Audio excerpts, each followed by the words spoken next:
we want to keep liberty, we're going to have some way of figuring out how we navigate those differences of opinion instead of saying no liberty for anyone. Founding father mic drop.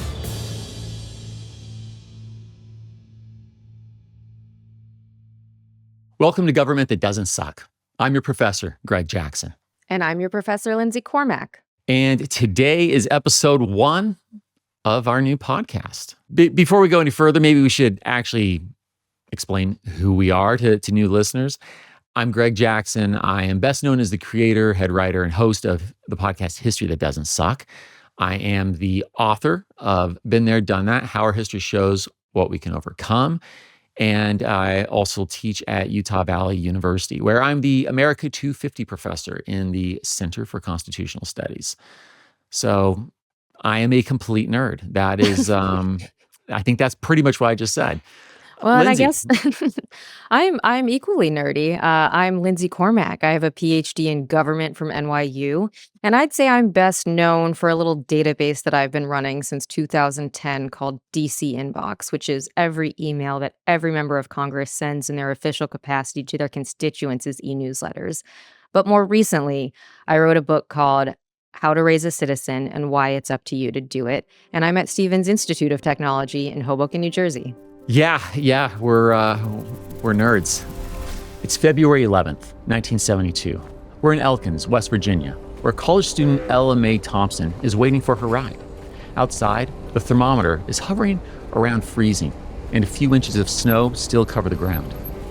In other words, it's a pretty typical winter's day around this mountainous part of the country. But hey, it's Friday and the start of the weekend, and for Ella, this particular day promises to be anything but typical. The freshman is on her way to the county courthouse. No, she's not in trouble. In fact, she's about to experience her recently guaranteed constitutional right. While she waits, let me catch you up on what's going on.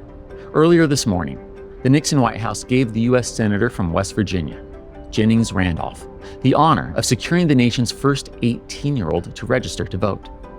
See, ever since World War II, 18-year-olds have been of age to be drafted, and Jennings has been one of the leaders of the old enough to fight, old enough to vote debate.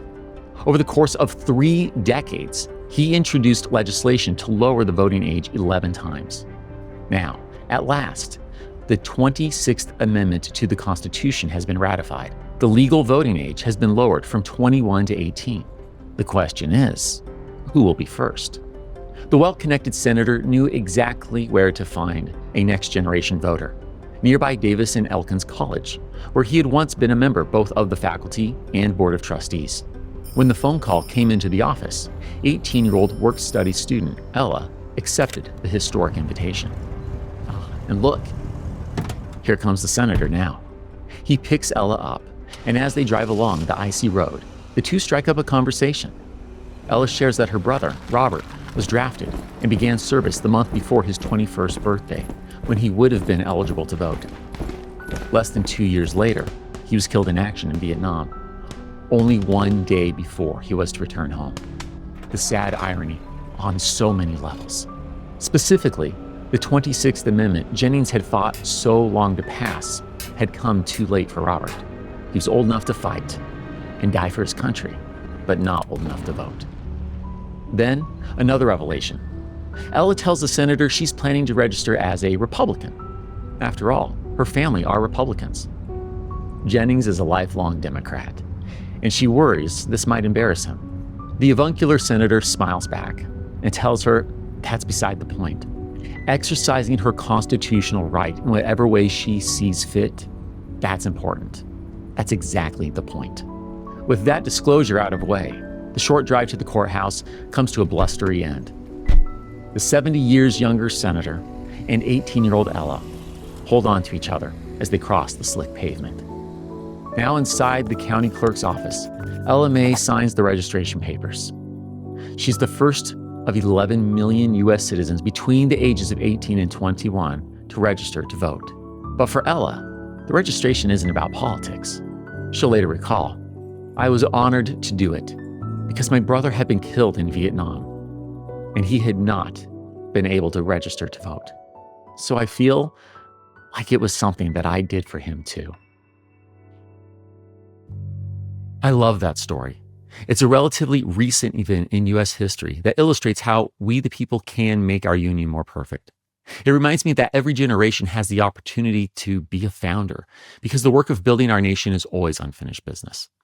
And since the passage of the 26th Amendment, the youngest generation can assert its right to vote and participate in the construction rather than the destruction.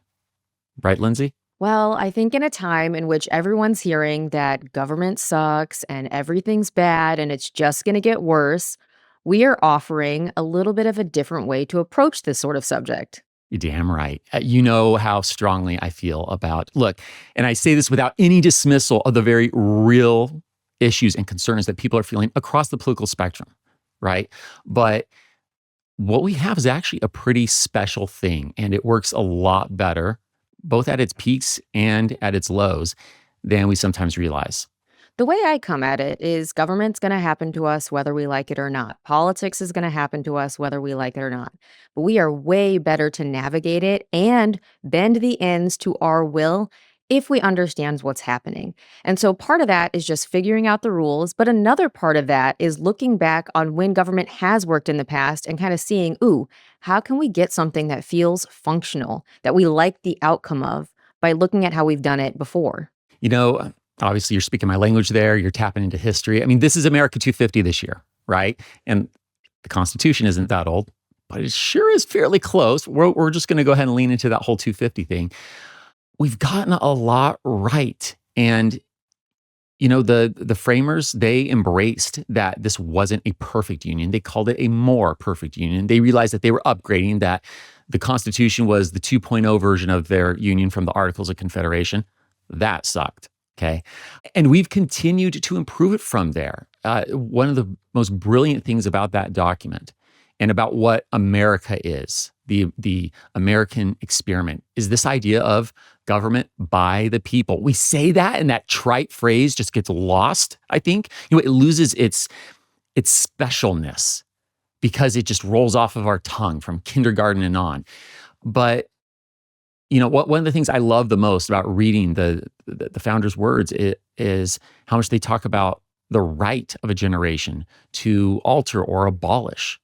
And, you know, that isn't to say that radical answers are always required, but the understanding that it is incumbent upon every generation, if you're going to have government by the people, that they continue to hold that right. And I think it really says something about how special this is, that for over 2 centuries, the American people have only chosen to alter. We have, right? We've amended the Constitution. And now I'm getting ahead of myself. I realize that, Lindsay, we're going to actually get into a full-on, episode here. But I'm just very excited about the concept of what we're doing. And I'm very open-eyed, warts and all, excited and patriotic about this country and the ideas that it's built on. So both in terms of this episode and this podcast as a whole, I'm just thrilled to be doing this with you. I'm very happy to be doing this with you as well. And I think there is something truly worth celebrating as we get to the 250th Declaration of Independence birthday. And I kind of think about this not so much as cheerleading for the United States government, but as a way to reflect on when it gets things right and celebrating them. When we think about the stories that our children hear, that we see on the media, it's usually when something goes wrong, when there's a failure, when there's something that shouldn't have happened. But there's so many things that we get right, and we just don't focus on those stories. It's sort of like Yelp reviews, where you're far more likely to leave a Yelp review if it's like, oh, I had a horrible time, versus like, oh, this was pretty good. The food was nice, and now I have sustenance for the rest of the day. That's what I see this as, is pivoting and focusing on the times in which it does go right, or there is a benefit, or it even goes great. So, Lindsay, I guess you could say we are here to give, not exclusively, but among the things we're going to do is we're going to give some much needed 5-star Yelp reviews to those oft forgotten restaurants that are agencies and institutions within our government. Or at least some 4 stars. You have mentioned before, and I'm going to butcher it, so you're going to explain it properly after I completely massacre your idea. You've basically framed people today, citizens, as founders themselves, right? Yes, I think about this a lot. So in the work that I've been doing in the last few years is I've been around a lot of middle school children, a lot of elementary school children, high school children. And oftentimes they are taught about the founders and they hear, there were these very few men who had elite ideas. They came together and they built this thing. Isn't that great? And I understand that that's a story we should care about and it's a story we should tell.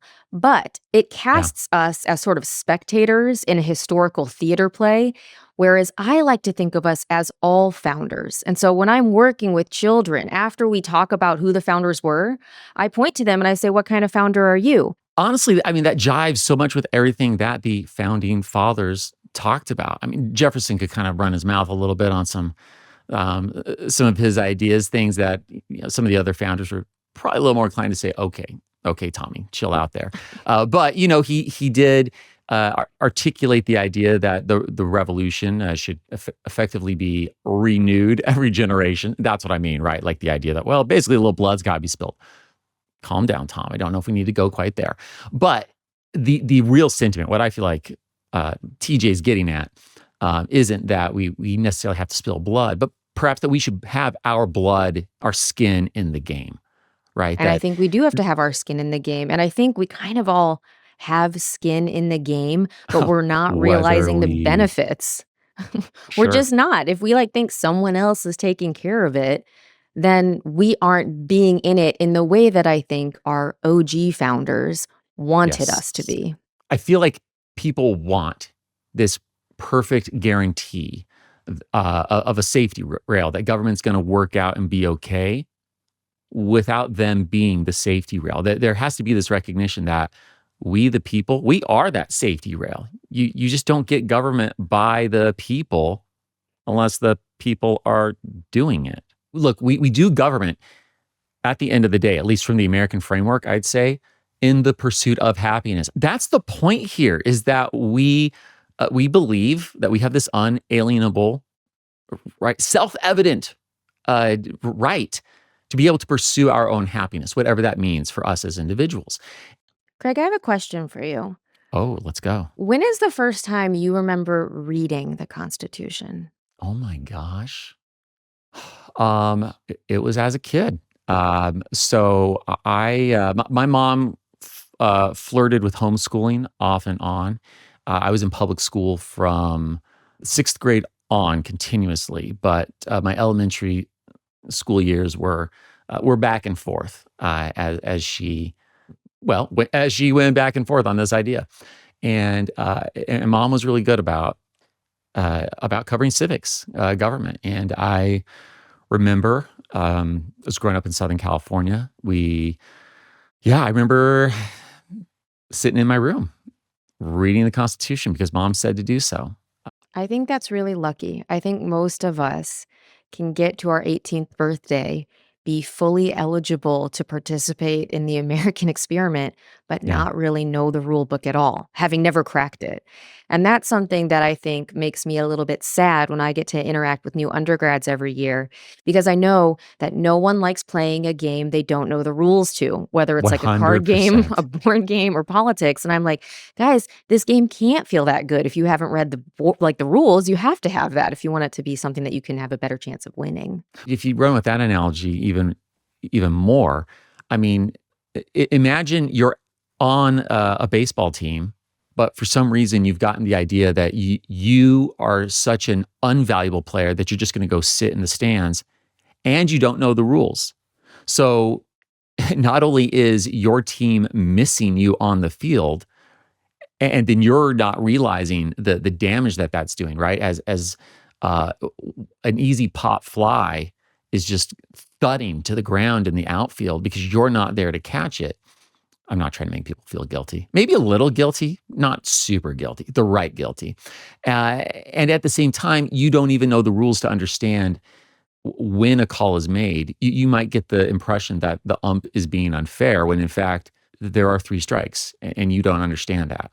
And or perhaps the ump is being unfair and you don't know to call it out, right? It cuts both ways. I think this is sort of the point of shared governance is that you have to have people who understand oversight and accountability. And if we all want to play like, oh, that's not for me to know, or oh, I never learned that, then we're never going to have something that feels accountable. We have to understand what it is that they can be held account for. And so that's one of the reasons I'm happy that you got to read the Constitution early on.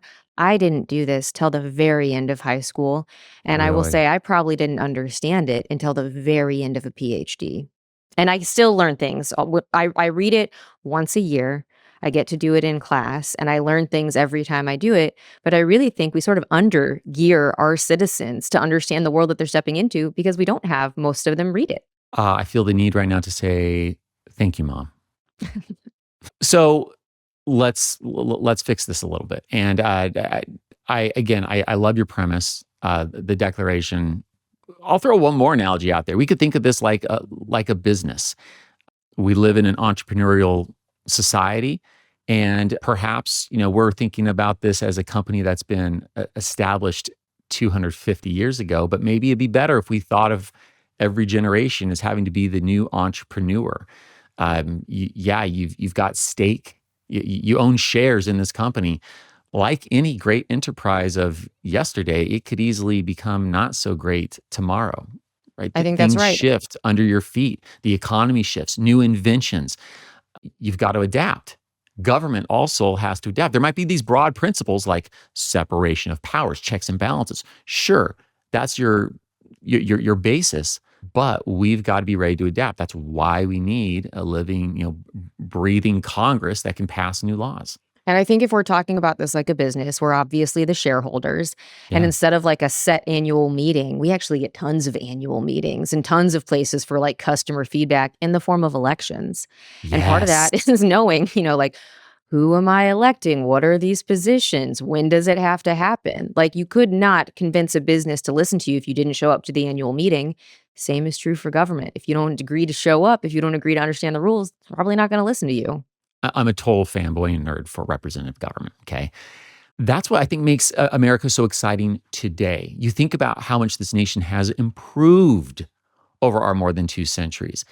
It used to be a very limited number of people who could hold stock, shall we say, right? You're typically a state right out the gate was saying that you had to be white, male, and a landowner. That is a very narrow little piece. But today, every American citizen of voting age, 18 and older, right? As established in the cold open to this episode, 18 and older, yeah, they've got their share and they're able to participate. Yeah, each successive generation, we do sort of expand the franchise a little bit further to a few more people so that we can have a more representative, more perfect union. Something else that I think about is if America is this startup, we probably sort of failed the first time we did it, and that's okay. In the Yeah. sense that we had 12 or 13 years where we're sort of like under the Articles of Confederation, and then we learned and said, you know what, I think we can do better. And that's kind of how I think about government is yes, there's things that I like to complain about, but inheriting a government is not like inheriting something that you can just point out the flaws. It's something where like you have to see yourself as a part of it to be able to change it. And one of the reasons I think it's important to talk about the upsides or the positives is if I was on a team that was losing, or if I was in a company that wasn't doing well, I don't think I would motivate everyone else by being like, sorry, you guys are losers and this system is rigged and it's always just going to suck. Instead, I'd say, like, what can we do to make this better? And that's where I think as US citizens, we have an ability to change our destiny. It's one of the most beautiful parts of being in a representative democracy in that each of us gets to have a say on how we go. An ability and even a duty, if I may. Absolutely. And it's something where someone asked me a question recently. They said, "Lindsay, do you think the founders would be proud of America today?" And I was on a panel with other people. And the other Yeah. people who answered it had a lot of negativity around, like, there's partisan infighting and there's people who are not getting their needs met and there's problems internationally. And I totally took it a different way where I was like, I believe what America is today is beyond the wildest imaginings of what the OG founders would have thought we could have been. Because they're bringing Yep. together tiny little powers against the global hegemon of the time. And now we are sort of, not even sort of, we are the country that the most people want to come to. If you look around, if you travel, you can find other Hey, beautiful Lindsay, places, but you can't can find I an upgrade. can I just pause you for a second there? I mean, think about that for all that's going on. And I don't mean this in some sort of Pollyanna sort of way, right? Again, I'm not dismissing the things that uh, people are worried about in this present moment. And yet we still have people longing to come to the United States. Absolutely. We always have. We probably always will. One of the things that I think is really attractive about being here is this equality in inputs for voting. So we know that people have different levers of power to pull on based on wealth or connections or Sure. industry, but at the end of the day, everyone's vote counts as one. And so Well, I think that's really attractive, especially if you come from a place where you're not permitted to contribute to who's going to be in your government, or you're not yep. permitted to say, I have a problem with this. Let's have a referendum. It's awesome to be in a place that allows you to do those things. And Lindsay, I mean this as like the ultimate pep talk right now for Americans. Okay. But think about this. For us today in this environment with the vote so accessible as it is, right? Go ahead and know all of the limiting factors, but as accessible as it is, could you imagine being in this situation and going back in time? You just talked about being on this panel where the founders are, you're answering hypothetically how the founders might look at today. Well, let's flip that around. If you were to go back and try and tell the founders about how hard and awful it is and why you should just give up because, you're not sure your vote counts much, I just see them scratching their heads and saying, we're fighting a war against one of the world's greatest superpowers. Like, I the idea that you get a choice at all is sort Well, of a yes, miracle. right? Yeah. Like, this is amazing. Or imagine, going back to so many of the civil rights champions, Alice Paul, Frederick Douglass, take your pick and saying, yeah, it's just too hard in my situation, that our president is too hard. I just think that, that they would, they'd be a little stunned to say, are you not aware of what our situation is? And yet we fight without the vote. Absolutely, and I think it's something where if we think about the founders, I sometimes believe that we have this impression that they all got along in the first place, and that's not really true at all. And so the idea that we have Yeah. friction in the system, or the idea that we see things differently, or we fight about things, or we want different ends, that's sort of baked into the whole process of liberty. I mean, is that how you see it? 100%. Look, I mean, I know you've heard me say this elsewhere, but when I read Federalist 51, James Madison, and he makes the comment that men are not angels. Look, this is the premise for government. And what James Madison just said is people suck. Or That's they it. they can. Yes, they can. Yeah. Not always. Well, men are not angels. That's a pretty definitive statement. And what I see is that they've built a structure on the premise that it needs to be able to endure people who suck. Yes, Okay. yes. And yes, they hoped for public virtue at the same time. So the hope is that the best of us will come to bear. And the Republic needs that. Desperately, it needs that. It can't endure if everyone, to return to the many analogies we've made, right? People have to be rowing, people have to be playing, people have to be participating. That is crucial. And at the same time, they tried to build a republic that could endure people being checked out, people being power hungry, people putting their own interests above that of America as a whole. That is why we've endured as long as we have. And they saw it right out the gate themselves. To get back to your original point, I'm sorry, I guess, tiraded there a little bit on Federalist 51, but oh my gosh, when I want to talk about ugly partisanship, I talk about the founders. And once King George was out of the picture, it was really easy to agree on who the external enemy was. But now you've got to govern. You brought up my favorite president, which is James Madison, and one of the reasons I Really? Oh, totally, absolutely. Sure, problematic figure in some ways, but my Oh, hey, favorite. no, no, no, no. Dude's brilliant. I cite him left, right, and center in my book. But I Carry don't on, just carry like on. him for who he is. I really like him for who he chose as a spouse and for who chose him back. Because I think when we tell this story of America, when we get wrapped up in like there were these white property owning landed men who got to make the choices, there is so much that happened. That Dolly Madison, that Oh, all yeah. the other women in the houses of presidents changed. And when we think about that governing question that you just brought up, at the early republic, a lot of founders or a lot of early governors or a lot of people who are nominated to Congress and end up showing up think that they can't hang out with each other because it'll look like they're corroborating behind the scenes, or they're trying to like figure things out in a way that's unbecoming of a Republican man who like has his own sort of ideas on things. And the women look around and say like, well, these antisocial loners are not going to do that well if we can't sort of like grease the wheels. And so someone like Dolly steps in and says, let's have some parties. Let's let these people know each other. Let's get together outside of the halls of government. And that too is part of the founding story. It's not just we passed these laws and we made these decisions. It's all the sort of like, Yeah, what does it mean to be in a republic? And it's more of a family than it is someone who's just like, you're elected, you're in, and everyone else is out. absolutely. And look, with all my respect for James Madison, the dude married up, and I don't just say that because he was 5'4". He was tiny. I know that might be also why I like him. That's probably also why I'm the coxswain, I think, because they're all really small, and I'm There we 1 inch. go. I'm 1 inch taller than James was. Okay, you know a lot more about rowing than I do. Did you row? Is that a No, thing? no, No. Okay, no. it's bigger in the East. I'm gonna lay it to that. You're East Coast. I'm West. I mean, So I'm of the heartland. The are first, you, yeah, the first 22 Lindsay? We're years of my learning life. more. My Yeah, goodness. yeah, yep. The first 22 years are Michigan and Texas and Illinois and Kansas. Okay. Yep, Okay. running up and down. Very I good. had another question for you because Please. I'm like very happy to learn that you got to read the Constitution in a dutiful home with a mother who cared about this. What do you think Americans misunderstand about the founding? Like, what it is that you think people believe is correct, but actually probably isn't historically accurate? Can I tell you a personal story? Yeah.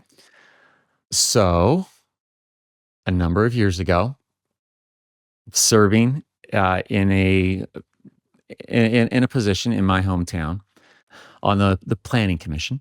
We were having a meeting, and those can get pretty heated. Planning commission is sometimes the warm up, if you will, for city council. On I'm on my you know, local community board. Yeah, I know what these meetings feel like. yeah, yes. But for our listeners who aren't familiar, right? Yeah, some of the most intense debates you get are in these sorts of meetings, and fair. I mean, these are the decisions that impact your life deeply. In another episode, I'd love to talk about why I'm such a huge fan of municipal government and why I might even go so far as to argue if you're going to be passionate about government, you are better to first let that passion come out at home and forget Washington, D.C. even exists if you're going to throw energy into this. This is the government that impacts your life the most, even if we like to talk more about what happens in D.C. Anyhow, I digress. And in this meeting, a elected official of some sort, I will leave it at that level of vagueness, but an elected official got up and spoke about a zone change. So we're talking about what structures can be built in a certain part of the city, and there was a proposed zone change that had come before the planning commission, and it was up to us, to vote whether or not we were in favor or against that.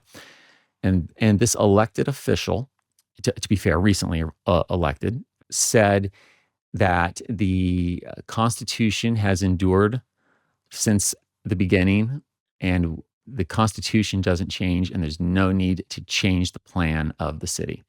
And in that moment, all eyes on the commission, they all fell on me because they all knew I was going to have thoughts. And I'm told, like, I have a terrible poker face. I really do. Oh, We me will too. never. Yeah. Okay. Well, great. Then we can never play poker together. It'll be great.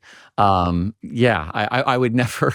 I would never play the game because I just cannot hide what's going through my head. And I remember what one of the other commissioners, he said, "Oh, Greg, I could just see like the things that were brooding within you." And so, of course, as we get to comment, I explained, well, it has been changed. It's literally been changed 27 times specifically, not just in interpretation, but as in the words that are a part of the Constitution. One of those changes was literally to say we change our mind about one of the other changes. It's a This is very 18 changing and document. 21.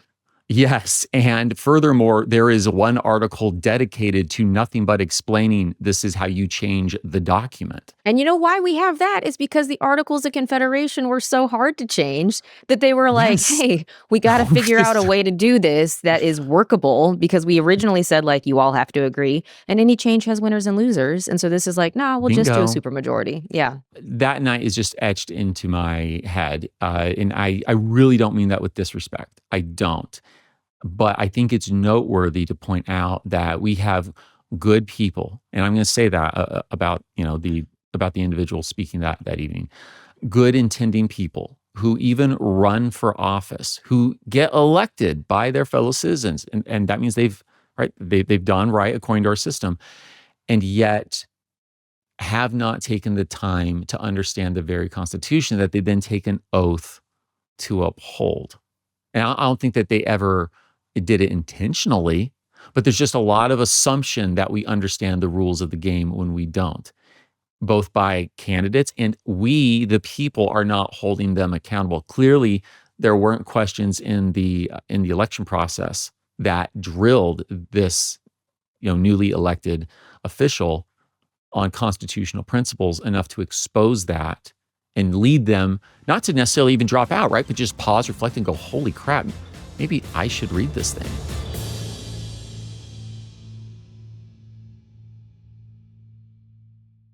Well, we don't have that requirement, right? If you're in office, it's usually like, are you this old? Do you live in this place? Okay, you can go ahead and run it if you want. And you know what, Lindsay, I'm not even necessarily saying that there's got to be, right? Because I think, and I'm not saying that you're suggesting that. I think we'd get into a lot of trouble fast if we were like, litmus test. We know nasty things have been done with that, right? I'm not calling for a test per se to be given to potential candidates, but the test has to come from us. This gets That's right. back to what are we, the people, if we want government by the people?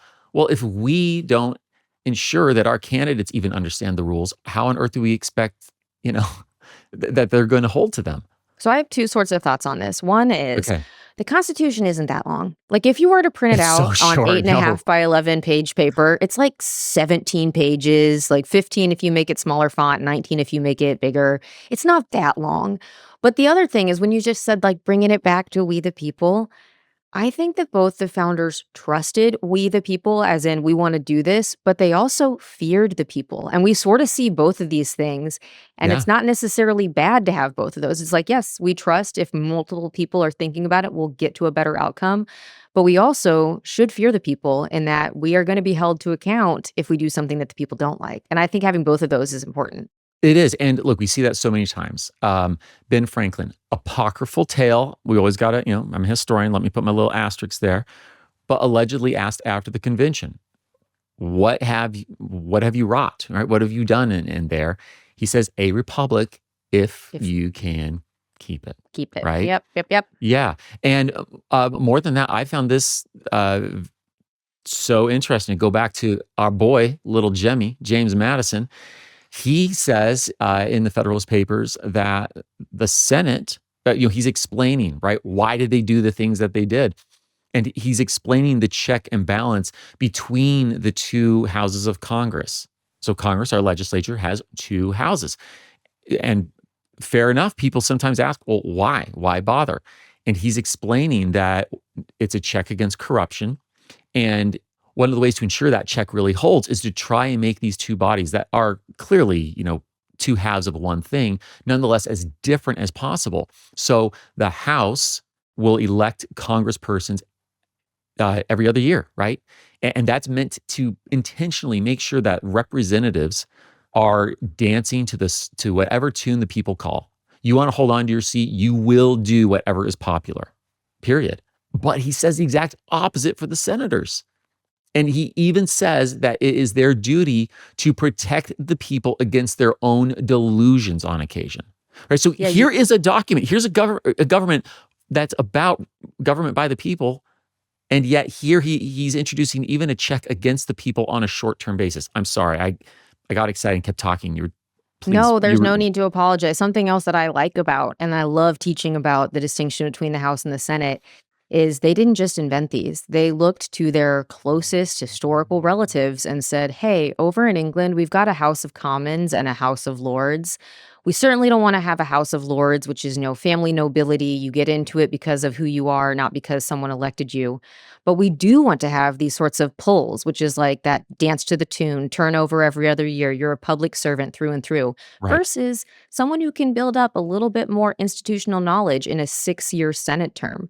And the idea that they're staggering the Senate. So a third of the people are elected in every midterm election versus the House, where you could have the entire House flip over. There's sort of like lessons in history that the founders take and say, we're going to like change this. We're going to make it a little bit better and suit our needs. And I think that's sort of like the work of self-governance, is figuring out what you can learn from the past and say, like, how can I change this and make it suit my needs a little bit better? Lindsay, I feel the need to just note that there is an Alexander Hamilton jab to be made there. If Thomas Jefferson and little Jimmy were Make it. here, right? Well, you say we don't want a House of Lords, but I think Tommy would be going, huh, Alex wants a House of Lords, Yeah, right? maybe, which is Right? interesting given the like lowborn status of his own Sure. background. But the But idea that he'd be an imperialist or a monarchist or mhm, yeah, right? So, James, I want to stick with the checks and balances thing, but I'm going to go ahead and make this little segue, this little aside, since we're talking about comparing partisanship then to today a little bit, right? We've touched on that here and there.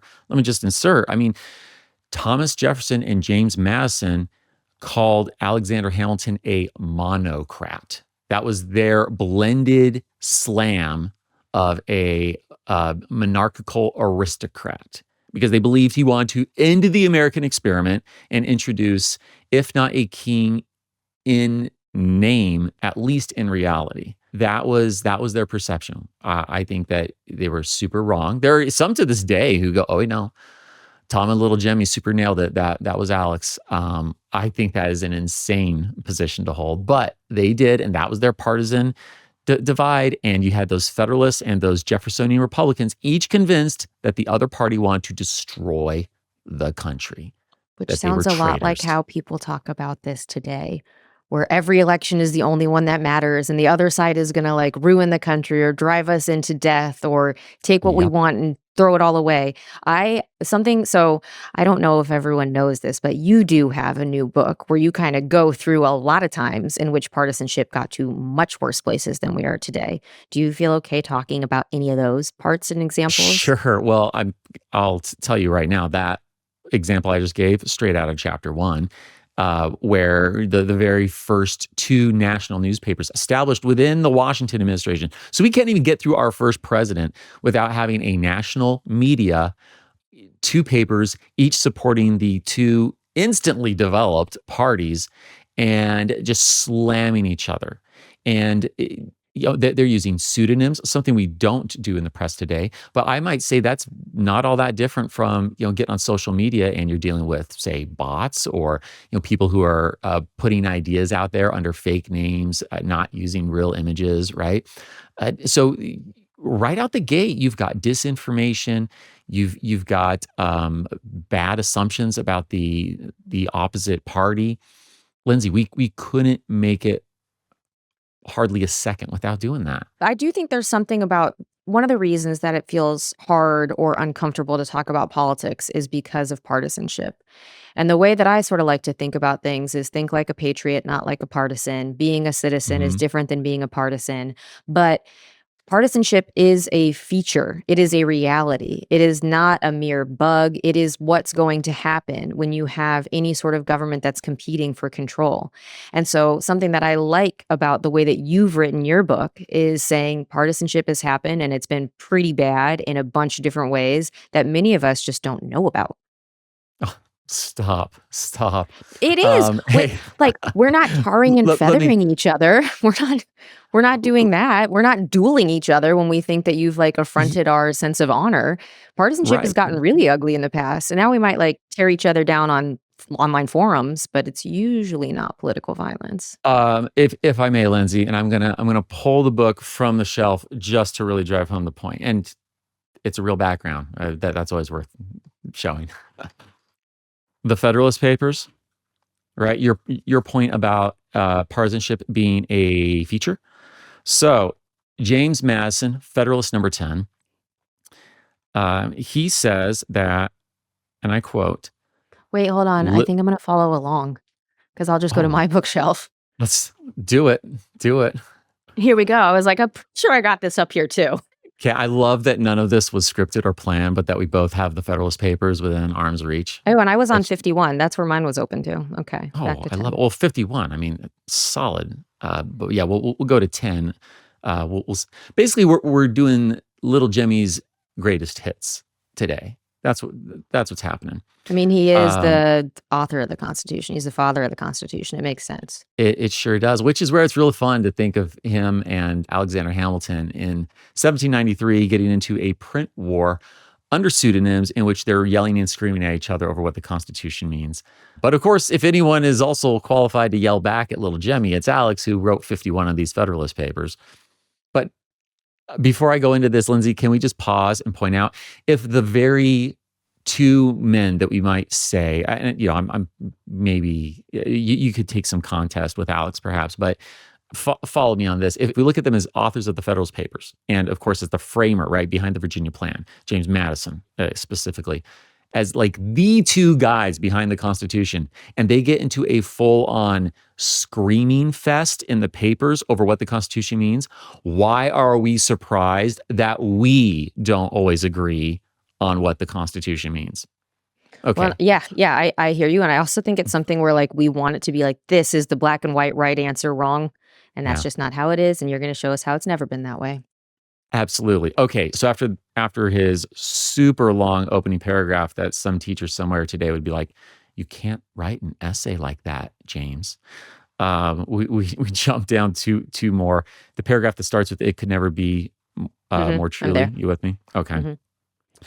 It could never be more truly said that, you know what? Actually, I'm going to back this up just one paragraph. He's going to make a point here about liberty uh, and how you've got to embrace the fact that partisanship exists if you're going to have liberty. All right. So he says, dang it. Now I feel the need to back up even more. I'm To going with buy by a a faction. faction. Yeah, we're Yeah, going buy there. a faction is So there. Yeah. by a faction, I understand a number of citizens, whether amounting to a majority or minority of the whole, who are united and actuated by some common impulse of passion or of interest, adverse to the rights of other citizens or to the permanent and aggregate interests of the community. There are two methods of curing the mischiefs of faction. The one by removing its causes, the other by controlling its effects. Okay? Easy enough so far, right? This Mhm. isn't super deep. We can all follow this. There are, again, two methods of removing the cause of faction. The one by destroying the liberty which is essential to its existence. The other by giving to every citizen the same opinions, the same passions, and the same interests. Okay, so this should be super obvious to all of us, but going into this next paragraph, it's right. Great thoughts are, in my opinion, a mark of greatness is that when you hear it, it feels obvious, Mm. right? So, and that for me is what Federalist number 10 does on this point. It could never be more truly said than of the first remedy that it was worse than the disease. Liberty is to faction what air is to fire, an ailment without which it instantly expires. But it could not be less folly to abolish liberty, which is essential to political life because it nourishes faction, than it would be to wish the annihilation of air, which is essential to animal life because it imparts to fire its destructive agency. Yes. Yes, yes, Boom. yes. Which is, Right? if we're going to have liberty, we're going to have differences of opinion. And if we want to keep liberty, we're going to have some way of figuring out how we navigate those differences of opinion instead of saying no liberty for anyone. Founding father mic drop. Like that stuff, Lindsay. I mean, that is why 250 years later, right? And I'm again, Jemmy wrote it after 250, but embracing the semi-quincentennial that we are in. I have practiced that word, by the way. I just want you to know that. That was not a first try. I've been saying it for like a year. Yeah, I'm with you. Yeah. It needed it. But it's the brilliance of these ideas. It's not just some happy accident that the United States has endured, that this republic has endured. And it's not because we're revering out of a de facto need to revere these dead white dudes. These ideas are brilliant. They have withstood the test of time. They have held against the vicissitude of challenges that this nation has faced even carrying us through the existential crisis and bloody civil war that killed some upwards of 2% or so of the nation. These things have held, and they're worth trusting today. And they were created in a time in which day-to-day life sucked a lot more. Like, you Oh, so couldn't much drink the water, you had to have a lot of beer around or a lot of ales around. Life expectancy is something like 40 years old, so you have a 40-year runway to say, like, "What am I gonna do?" Kids are dying in their first year of life at rates we would never think about today. And so it's just everything was much harder, and yet we still got a pretty good thing out of it. Lindsay, I'm going to go ahead and assume that you understand what I mean when I say you have died of dysentery. I played the Oregon Mm, Trail. absolutely, right? Yeah. Well, Lindsay, we've kind of been a little bit all over the map here, but I think perhaps long and short, some things that we've really hammered on as we've gone into unexpected weeds and come back out are that what one, we've got to participate. Two, we've got to know the rules of the game in order to participate. Three, this isn't the scariest time. Politics are simply scary. That's part of it. That's okay. I don't know. I might leave the list there, but what am I missing? You What would know you what? I'd add? add in at least one more, which is we have Please. to see ourselves as founders in this process. We can't think Of that it's course. done. We can't think that we have nothing more to do. But if we're going to contribute to it, maybe it's better to recast ourselves as modern day founders. Bingo. Thank you. Yes, I felt the absence, and that was absolutely it, of course. So moving forward, I will do as I do on History That Doesn't Suck. I'm going to tell stories, and you'll be, by and large, having some great interviews. I will, of course, come in and disrupt those from time to time. And yeah, we look forward to telling you the story of government. Yeah, and figuring out when it does and when it doesn't suck.